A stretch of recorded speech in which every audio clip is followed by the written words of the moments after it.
आदाब, मैं फारूक खान, संपादक इकरा पत्रिका। थार न्यूज़ इकरा पत्रिका के इस चैनल में आपका स्वागत है, आपका इस्तकबाल है। आज 19 अप्रैल को राजधानी जयपुर के चांदपोल क्षेत्र में एक इफ्तार पार्टी का आयोजन किया गया।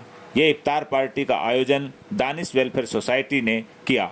दानिश वेलफेयर सोसाइटी यहाँ की मशहूर और मारूफ शख्सियत मरहूम बाबू मौलाना उर्फ दानिश यानी दानिश उनका तखल्लुस था, उनकी याद में बनाई गई है और इस सोसाइटी ने आज यहाँ इफ्तार पार्टी का आयोजन किया। अब इस पूरी रिपोर्ट को आप देखिए।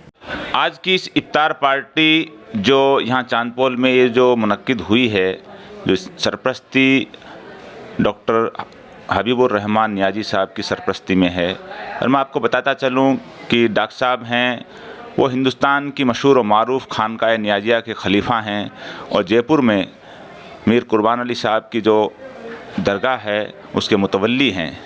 और अगर पूरे हिंदुस्तान की अगर बात की जाए तो आज के दौर में अगर कोई मौलाई खानका है तो बरेली शरीफ की खानकाए नियाजिया है, जो वहाँ जाने के बाद महसूस होता है कि खानकाओं का क्या काम है, वो मानवता के लिए क्या काम करते हैं, पीड़ितों के कैसे आंसू पहुँचते हैं। और हबीबुर रहमान नियाजी साहब के सामने हम हाजिर खिदमत हैं। डॉक्टर साहब से जानना चाहेंगे, डॉक्टर साहब सबसे पहले तो जो पैगाम खानकाओं की तरफ से हुआ करता था किसी ज़माने में, और उस पैगाम को कबूल करने के बाद लाखों की तादाद में लोगों ने अपनी किस्मत, अपनी दुनिया बदली, आज वो पैगाम है वो उस शिद्दत से, उस तरीके से नहीं हो रहा है। इसकी क्या वजह है? इसकी वजह हम खुद हैं। चूँकि आपने देखा कि जिस ज़माने में हज़रत ख्वाजा खाजगान सैयद मोइनुद्दीन चिश्ती अजमेरी रज़ी अल्लाह ताला अन्हु यहाँ तशरीफ़ लाए तो इस्लाम नाम की कोई चीज़ नहीं थी, और एक रेगिस्तान में आप तशरीफ़ लाए और जो खानकाहों का और जो सूफ़ियों का किरदार है वो आपने सामने आवाम के पेश किया। यानी कि हुस्न अखलाक से अपना गुर्दीदा, अपना आशिक लोगों को बनाया और यहाँ के रस्म व रिवाज को उन्होंने अपने में समोया।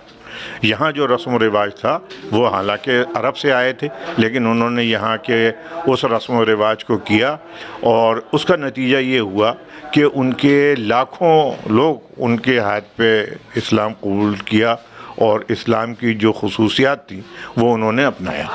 वो आज दरगाहों में, जो आपने सवाल किया है, वो आज हमें दरगाहों में देखने को नहीं मिलती हैं। ना तो वैसे सूफ़ी हैं और ना वैसे भक्त रहे हैं या मुरीद रहे हैं। उसकी वजह यह है कि शायद हम में ही कुछ कमी है कि हम उनको अपनी पुरानी तारीख़ नहीं बता पाए कि भाई पुराने ज़माने में क्या होता था, क्या नहीं होता था।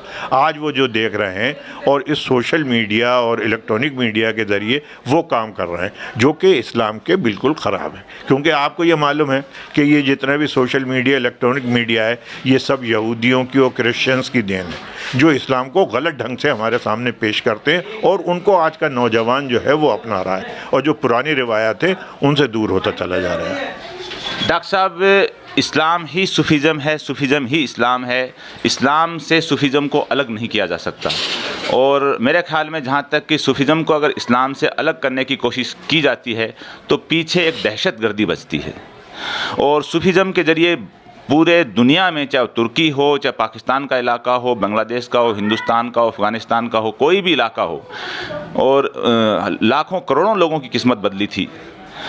आज आपने जो बात कही अपनी जगह सही है, लेकिन लोग सूफीज़म से जो दूर हुए, कहीं न कहीं हमारे उलमा किराम की तो ऐसी कोई कोताही नहीं रही कि लोगों को उन्होंने सूफीज़म से दूर कर दिया। बिल्कुल रही, जो आप सवाल कर रहे हैं वो रही। देखिए, अगर इंसान में कमियां नहीं होंगी तो वो फिर कैसे होगा? हमारी कमियां हैं। जो सुलह कुल का सूफियों ने पैगाम दिया और उनकी खानकाहें जो थीं वो तमाम आवाम के लिए खुली थीं, उनमें तफरीक़ नहीं बढ़ती जाती थी कि ये हिंदू है, ये सिखी है, ये ईसाई है, आइए आप सब बैठिए, और सबके मज़ाहिब की बात होती थी। और उस ज़माने के सूफियों को हर मज़हब की जानकारी हुआ करती थी। वो खाली इस्लाम की जानकारी तक महदूद नहीं थे, वो तमाम मज़ाहिब के बारे में पढ़ते थे। और उनकी जैसा आदमी आता था, जिस तरीक़े का आता था, मसलन ये है कि दरगाहों में और सूफियों में ये तावीज़ गंडे ये सब कुछ होते हैं, तो वो जिस हिसाब से अगर आदमी आया, अगर हिंदू आया तो वो हिंदू के हिसाब से बताएंगे। वो उनसे ये नहीं कहेंगे तुम कुरान की आयतें पढ़ो, वो बता देंगे श्री कृष्ण का नाम जो है वो सीधे कैसे लेते हैं, उल्टा कैसे लेते हैं। सीधे भी लो श्री कृष्ण, कृष्ण श्री भी कहो, इस तरीके से भी लोगों को फ़ायदा होता है। ये तो एक फ़ेथ है, अक़ीदा है। तो वो चीज़ें जो हैं वो हमारी ख़त्म होती जा रही हैं और हमारे बच्चे, उसकी सबसे बड़ी कमी ये है कि तालीम की कमी हो गई। एक ज़माने में मुसलमानों के पास पूरा तालीम का गढ़ था, पूरी तालीम थी, उससे हम दूर होते चले जा रहे हैं और हमारी ज़बान हमसे छीनी जा रही है। अगर मादरी ज़बान में तालीम को फ़रोग़ दिया जाएगा और उसको वसअत दी जाएगी, उसको तरक्की दी जाएगी, तो वो ज़्यादा आसानी से बच्चा समझ सकता है। अब अगर आप उसको मुझे ये कहेंगे जाके कि मैं संस्कृत ज़बान लेके और उसमें तालीम लूँ तो मेरे लिए बड़ा मुश्किल है, या मैं किसी पंडित से कहूँ कि तुम उर्दू में आके तालीम लो और वो करो, तो कैसे होगा? तो उसको उसका बुनियादी हक़ तालीम का जो है वो देना चाहिए और उसमें बहुत कुछ हाथ गवर्नमेंट का होता है, क्योंकि हम अपने आप स्कूलों में नहीं राइज कर सकते कि कौन से सब्जेक्ट हैं क्या नहीं। कुल मिला के ये है कि तालीम की कमी और धर्म से नावाक़ियत, इन चीज़ों को पीछे धकेल दिया है इन्होंने। नियाज़ी साहब, अभी जो मुल्क का जो माहौल कुछ बरसों से बड़ा ख़तरनाक मोड़ की तरफ हो रहा है और हालात ख़राब होते जा रहे हैं, आप आवाम को, पूरे मुल्क को क्या पैगाम देंगे आज की इस इफ्तार पार्टी के ज़रिए कि मुल्क का जो माहौल है वो गंगा जमनी तहजीब की तरफ लौटे? देखिए, इस्लाम ने कभी हिंसा को फ़रोग़ देने की बात की नहीं, हमेशा उन्होंने अहिंसा की बात की। इस्लाम में हमारा ये जो कुछ आज हो रहा है ये सही इस्लाम नहीं है, इसको हम इस्लाम नहीं कह सकते। मैं नौजवानों से यही कहूँगा कि तुम लोग किसी के बहकावे में मत आओ और सोच समझ के सब्र के साथ रहो। सबसे पहली चीज़ ये है कि ये चीज़ें हमें उस वक्त आएंगी जब हिंदुस्तान को हम दिल से ये समझेंगे कि ये हमारा मुल्क है और इसमें हम ये नहीं समझें कि ये मुल्क हमारा मुल्क नहीं है। हिंदुस्तान हमारा मुल्क है, हमारा मुल्क था और हमारा मुल्क रहेगा। हम इसी में पैदा हुए हैं, इसी में मरेंगे। ये भावना अगर नौजवानों के दिल में होगी तो ये जो बेचैनी, इंतशार हर तरफ है, फैला हुआ है, गलत प्रोपेगेंडा होता है सोशल मीडिया से भी, और भी लोग बाग करते हैं, चाहे वो हिंदू हों, चाहे मुसलमान हों, सिख हों, हर फ़िरक़े में ऐसे लोग हैं जो बदअमनी चाहते हैं और मुल्क की सालमियत नहीं चाहते हैं। तो मैं नौजवानों से कहूँगा सबसे पहले अपने मुल्क को ऊपर रखें और उसकी हिफाजत के लिए अपनी जान कुर्बान करने में कोई कोताही नहीं करें। अगर वक्त पड़े तो जान दें। जिस तरीके से हमने अपने मुल्क को सजाया संवारा है उसको भी आइंदा हमें ऐसे रखना है। अच्छा डॉक्टर साहब, मुसलमान तो ऐसे एक तस्लीम कर भी रहा, ऐसा नहीं है, लेकिन जो ग्रुप मुसलमानों की शान, शक्ल, उनके नाम, किसी चीज़ को, उनके इदारों को पसंद नहीं कर रहा है और वो सवाल उठाता रहता है उनकी जो मुल्क से मोहब्बत की, मुल्क से जो वफ़ादारी के ऊपर, और वो ग्रुप है जो इतनी तकड़ी तेज़ी से नफ़रत फैला रहा है, उसके बारे में आप क्या कहेंगे? असल में वही ग्रुप आतंकवादी है, वही ग्रुप बेचैनी पैदा करता है। अब जाहिर तो ये करता है कि हम हिंदुस्तान की मोहब्बत में ऐसा कर रहे हैं, ये हिंदुस्तान की मोहब्बत में नहीं है। आप उसकी सालबियत के टुकड़े करा रहे हैं, आप आवाम को लड़ा रहे हैं, भाई को भाई से लड़ा रहे हैं। ये कहाँ का मज़हब है? ये किस मज़हब में? तो ऐसे लोग जो हैं, ये मैं समझता हूँ कि या तो इनको विदेशी ताकत है या इनको कुछ ऐसी निजी यहाँ संस्थाएं हिंदुस्तान में हैं, दोनों कौमों में, कि जो ये नहीं चाहती कि मुल्क में आवाम आपस में भाईचारे के साथ रहें और उनका मकसद ही ये है कि वो उसके अपने धर्म के नाम पे लड़ाएं लोगों को और उनको वो लड़ा रहे हैं, उसमें कामयाब हो रहे हैं। मैं यही नौजवानों से कहता हूं कि ऐसे लोगों के बहकावे में ना आएँ। आप ये देखें कि आपके बाप दादा क्या करते चले आए, एक साथ रहते हैं, एक साथ मस्जिद भी वहीं है, एक साथ मंदिर भी वहीं है, दोनों जगह घंटे बजते हैं, अजानें होती हैं, सब कुछ होता है। फिर आज ये क्यों तफरीक? भाई क्यों लड़ रहे हो तुम? अच्छा डॉक्टर साहब, आप जो कि तालीम से जुड़े हुए हैं, प्रोफेसर हैं और खानका के ज़िम्मेदार हैं, नई नस्ल है जो लड़के लड़कियां आज के दौर में जो तालीम याफ्ता भी हैं, अच्छी डिग्रियां भी उनके पास हैं, लेकिन उनको रोज़गार नहीं मिल रहा है, वो उस शिद्दत से जद्दोजहद भी नहीं कर पा रहे हैं, और नई नस्ल के लिए आप क्या कहेंगे? भाई नई नस्ल के लिए मैं ये कहूँगा कि आपको ख़ुद अपने अंदर वो पैदा करना चाहिए। बक़ौल अल्लामा इक़बाल कि खुद ही को कर बुलंद इतना कि हर तकदीर से पहले खुदा बंदे से खुद पूछे बता तेरी रज़ा क्या है। कि नौकरी देने वाला खुद ये पूछे कि तुम कौन सी पोस्ट पे आओगे। आप में वो हुनर पैदा हो ना। आप जाके भीख मांगते हैं, भीख कौन देगा आपको? भाई आपका हक़ है, आप छीनिए। आप शेर नहीं, सवा शेर नहीं, आप 4 होइए। जब 4 गुना आप होंगे, आप में तालीम होगी, तो कौन आपको पीछे कर सकता है? बिल गेट्स भी पीछे नहीं करेगा आप, वो भी आपको इज़्ज़त के साथ नौकरी पे बुलाएगा, बैठाएगा। और यही हमारे खानकाहों का रोल है। मैं तो चूँकि ऑल इंडिया सूफी सज्जादा नशीन काउंसिल का जनरल सेक्रेटरी भी हूँ, और जिससे हमारी 5000 खानकाहें जुड़ी हुई हैं, मैं तो यही पैगाम देता हूँ कि भाई तुम में एहसास कमतरी क्यों? तुम में एहसास बरतरी होना चाहिए कि हम किसी से कम नहीं हैं। हमको मिटा सके ये ज़माने में दम नहीं, हमसे ज़माना खुद है, ज़माने से हम नहीं। आज की इफ्तार पार्टी में जो जयपुर हेरिटेज नगर निगम है उसकी जो मेयर हैं मुनेश जी भी हैं। मुनेश जी, आज इस इफ्तार पार्टी के माध्यम से आप क्या पैगाम देंगे? देखिए, रमज़ान का पाक इबादत का महीना चल रहा है। मैं सभी रोज़ाधारियों को बहुत बहुत शुभकामनाएं देना चाहूँगी। और अभी हम कोरोना की महामारी से निकले हैं। मैं यही कहूँगी कि हम सब लोग मिलकर दुआ करें कि कोरोना जैसी महामारी दोबारा ना आए, क्योंकि वो महामारी पूरे राजस्थान में, पूरे विश्व में किस तरीके से तबाही मचा दी थी। असली मायने में बिल्कुल सही कहा डॉक्टर साहब ने, जब तक हम एक दूसरे का प्रेम भाईचारा नहीं बनाएंगे, जब तक हम राम राज्य की स्थापना कर ही नहीं सकते हैं।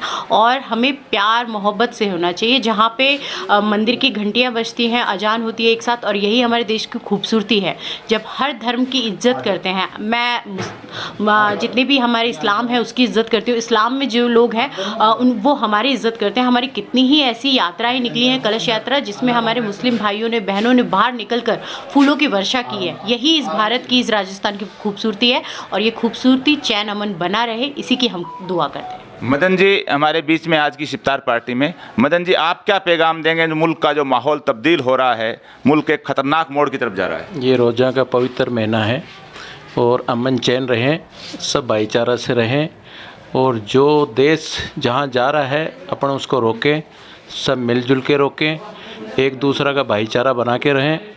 आज मेरे को लगभग 35 से 40 साल हो गई यहाँ ही रहते, हाजी कॉलोनी के आसपास ही, लेकिन मेरे साथ तो अभी तक कोई ऐसी घटना घटी नहीं।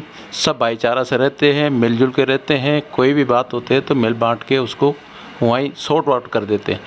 ये जो कुछ लोग ऐसे हैं जो ये भड़काते हैं, एक दूसरा को लड़ाते हैं समाज में, अपने राजनीतिक रोटियां सेकने के लिए ऐसा काम कर रहे हैं। बाकी ऐसा नहीं करना चाहिए। जैसे मैडम ने कहा कि घंटियां भी बजनी चाहिए, अजान भी होनी चाहिए, और सब एक दूसरे को सम्मान करना चाहिए। आज की इस इफ्तार पार्टी में हमारे बीच एडवोकेट मुनाजिर साहब हैं, जो इसी संस्था से जुड़े हुए हैं, जिस संस्था के बारे में मैं आपको बताऊंगा। उससे पहले मैं मुनाजिर साहब से पूछना चाह रहा हूं कि आज की इस इफ्तार पार्टी के ज़रिए आप क्या पैगाम दे रहे हैं? सबसे पहला पैगाम तो आज के वक्त की ज़रूरत के हिसाब से लोगों को इंसानियत का पैगाम देना है कि आदमी अपनी तकलीफ़, अपने दुख, अपनी भूख प्यास, इसको बर्दाश्त करते हुए अपने हमवतन और अपने पड़ोसी का ख्याल रखते हुए वो ज़िंदगी बसर करे। यही पैगाम हम इस रोज़े इफ्तार की पार्टी के साथ देना चाहते हैं। हमारे साथ उस्मान भाई चौहान हैं। उस्मान भाई, आप क्या कहेंगे आज की इफ्तार पार्टी के ज़रिए?